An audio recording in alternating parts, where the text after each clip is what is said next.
Alrighty then. Hey, it's E. Alright, this is our first one of these, so let's get ready to see if we can do this correctly or not. What we got going on here is, this is our first DM tips, game crafting, that kind of thing. I'll come up with a name for it when I do the video, but this is number one. Alright, what we're going to do, let's talk miniatures, baby. You're like, E, I love miniatures. I love making terrain. I want to do all that stuff. That's awesome. Me too. Here's the thing though. E, I'm just getting into gaming. I ain't got a bunch of money. I just spent shitloads of money just to buy cool rule books, just to play a game. How am I going to get miniatures?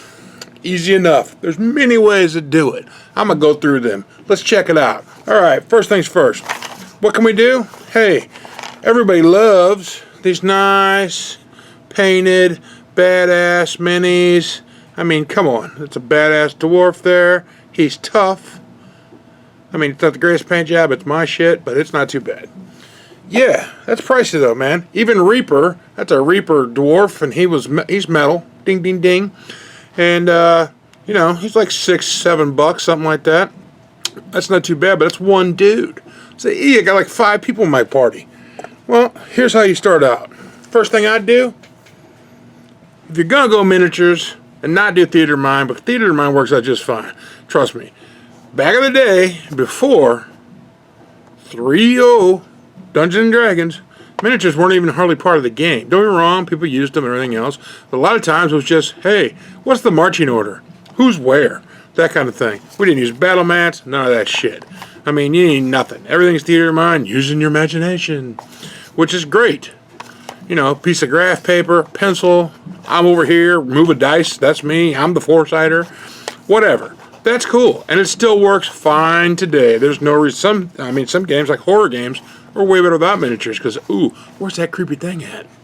Pardon me. Alright, so, let's get down to brass tacks, shall we? I'm like, hey, how can you do this cheap? Here's an easy way. Let's just go Pathfinder Pawns, baby. You can buy a box of these things. Now, it's pricey,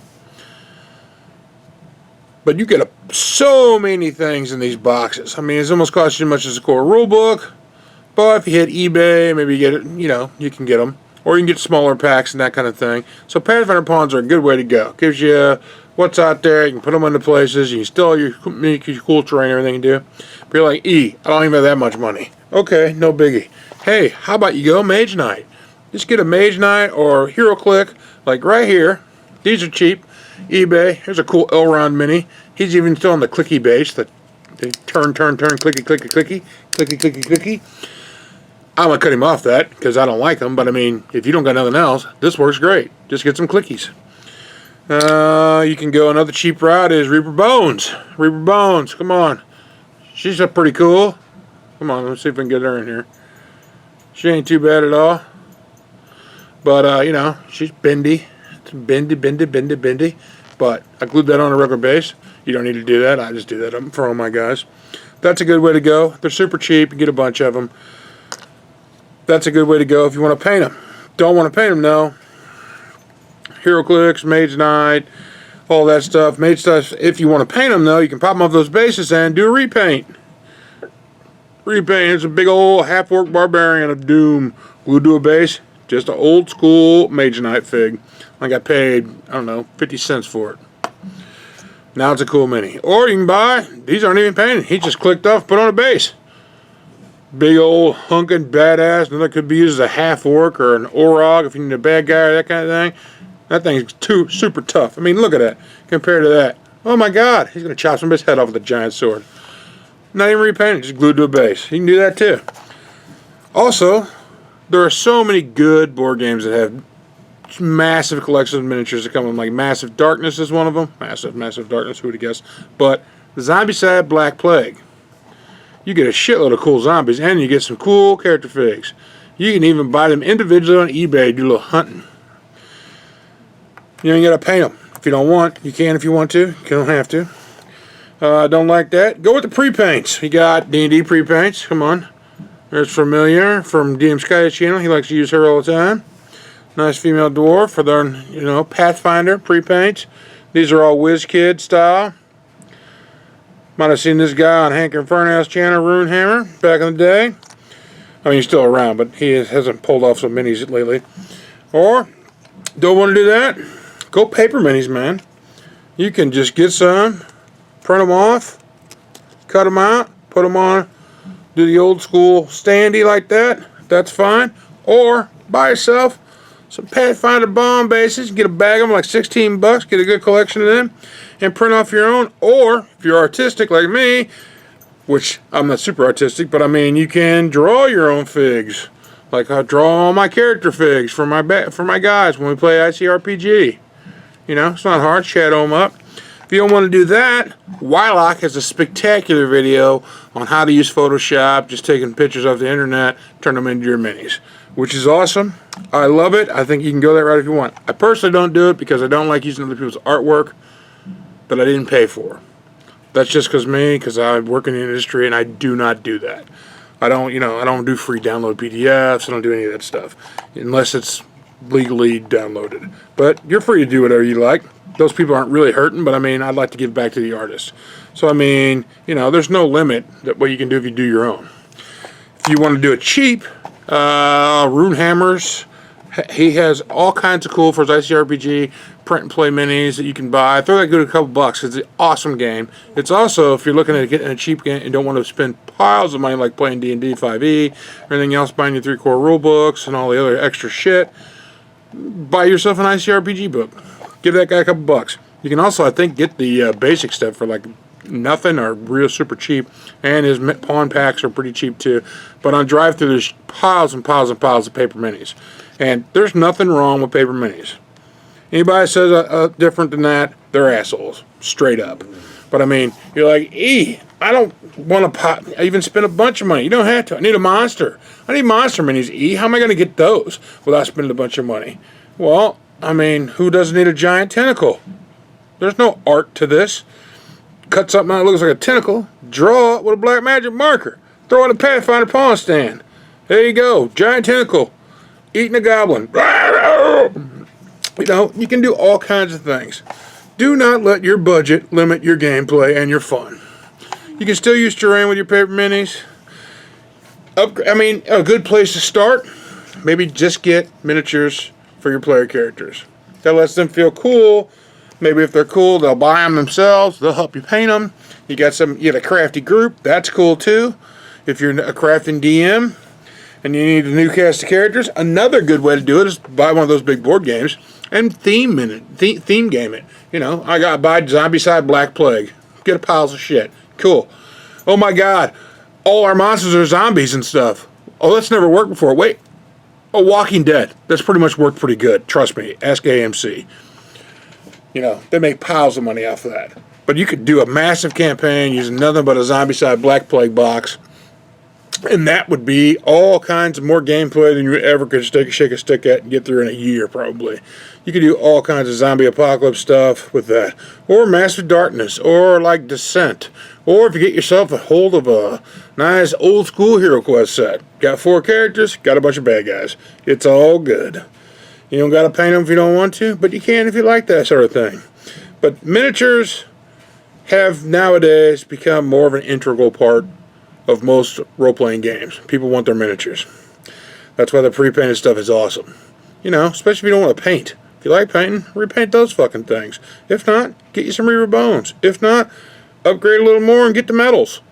I mean, there are so many. Cool Mini or Not has so many good minis, and here's the best part about it. Go on eBay, buy 2 or 3 of them. Spend $4.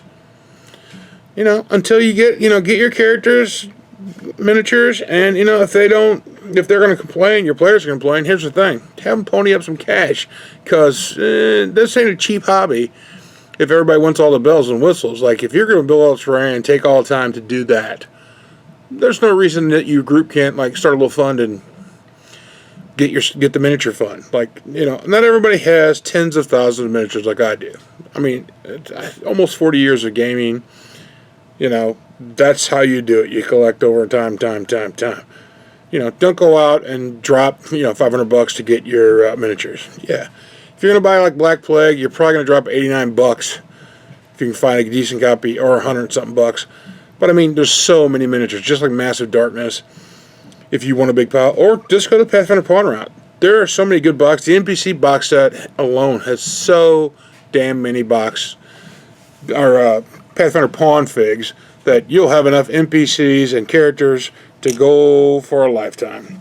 And, I mean, you can go from no money, drawing your own, printing them out, and putting on some card, to expensive, designing your own things, and printing 3D printers. That's another way. I mean, get yourself a 3D printed miniature, or get a 3D printer, or know somebody with a 3D printer. Do not be afraid to hit up your players and make them contribute. Hey, here's the other thing. If you got a good enough game, you just tell them, hey, we're using miniatures, and you either A, can use what I got, or B, you need to provide your own fig if you do not want to use from my collection. There's nothing wrong with that. You're not being rude, or, you know, you just want to keep a cool game. You want to use terrain. Then I think everybody should handle the cost of that. You don't have to carry that load alone. So my thing is, miniature or no miniature. I love miniatures because I love terrain, just like most people that watch this channel love terrain. If you're a fan of James Scotty, James Craft, you're a fan of Wylock, you're a fan of Black Magic Craft for sure, his terrain is top notch and professional as hell looking. So I mean, that's just to name a few. I mean, GMG Info, that's nice, cheap, easy, good terrain stuff. Garrett does awesome stuff. I don't know any of these guys. I'm just a fan, just like you guys. But I mean, I love making my own terrain. And anymore, I'm kind of spoiled, and so are my players. They don't want to just play on a battle mat. But they will, you know. And they're cool with the Papercraft minis because, I mean, you can't get, especially if you make your own, do them black and white, let them color them with color pencils or markers so they can make them look exactly what they want. But you can draw their character for them, and it's exactly what you want. Or do the Wylock style and find one online. It's a perfect picture of what you've pictured for your character. And then print it out. It's way better than any mini you're ever going to get. Why? Because it's exact. It's exactly how you're thinking it looks. Monsters, draw them out. Make goofy ones. Buy some cheapos. Buy, you know, singles. You can get singles all over the place. You know, and then just write your adventures around what you have. You can make a story out of anything. I mean, you can make a cool adventure with paper tentacle. I mean, it's not hard. I mean, this thing could rip the hell out of everything. Come ripping through the bottom of a town. You have no idea why. Seaside town or something maybe. Out of the sewers. Could be anything. Do not limit yourself to your miniature collection. You know, at least by your pocketbook. Your miniature collection is a good way to base your adventures and everything around. You know, like, yeah, I don't have a bunch of miniatures. Cool. Not a big deal. I mean, go buy, go dollar store, pay $3. Buy a bag of plastic bugs, plastic spiders, plastic snakes. Got a cool adventure going right there. You can use your cool terrain, and hey, who doesn't want to fight a 120-foot snake, for God's sakes? I mean, that's awesome. If you don't think so, watch Arnold and Conan the Barbarian chopping the head off a giant-ass snake. That's cool shit. There's so much Frank Frazetta art out there with giant snakes and serpents and shit. You can do it with anything. Giant bugs, come on. Just throw them out there. I mean, yeah, it may look like a ladybug, but it could be some kind of death beetle or whatever, you know, make up a stats for the stuff or just reskin another monster. There is no reason you could not have cool miniature games on the cheap using Papercraft or cheapo dollar store stuff or stuff you found on eBay or dug out of your cousin's closet or, you know, inherited from another game group. Hell, if you know a guy like me that has piles and piles of minis and you play in his game group and you want to start running, borrow his shit. I'm cool. Somebody comes to my house and wants to run some games for me and I get to play, you can use all my shit. And it's piles and piles and piles and piles and piles and piles of shit. I mean, just walls of it. Just crazy walls of shit. You know, let's just get our miniature on. Let's get our little goblin pawns. Go out there and have a good time. There's no reason you could not have a good time playing D&D with minis on the cheap. Or, you know, if you got a guy that paints Warhammer figs, like old school Warhammer figs or the new horrible Age of Sigmar shit, whatever, base your shit off of that. Have that guy bring his army over. You know, somebody in the Chaos Army, hey, nothing more than a bunch of evil knights with twisted shit and tentacles coming out to fight. You could tool it for whatever. Star Wars figs, games, whatever you're going to do. Superhero game, get them hero clicks going, baby. That's a cheap way to go. There's piles of those you get for 25 cents, 50 cents. You know, if you want to make a cool, get a Captain America mini, repaint that bad boy. That's somebody's paladin, bro, with a badass shield. It can be whatever. You got to use your imagination. That's what the game has been about from its conception. Nothing but imagination. So this is all I got to say on this first subject. Miniatures. Loved them, used them, but do not be hung up on, oh, it's not the coolest mini or not the exact mini. Whatever, dude. Go find some kid's toy, slap some paint on it, or don't, and throw it out there. Make them fight it. It don't matter if it's got stats. They're going to be freaking out. You're the DM, man. You can pull some cool stuff just by nonsense. That's all I got to say. Till next time, keep on doing it Deathcraft style. Catch you next time.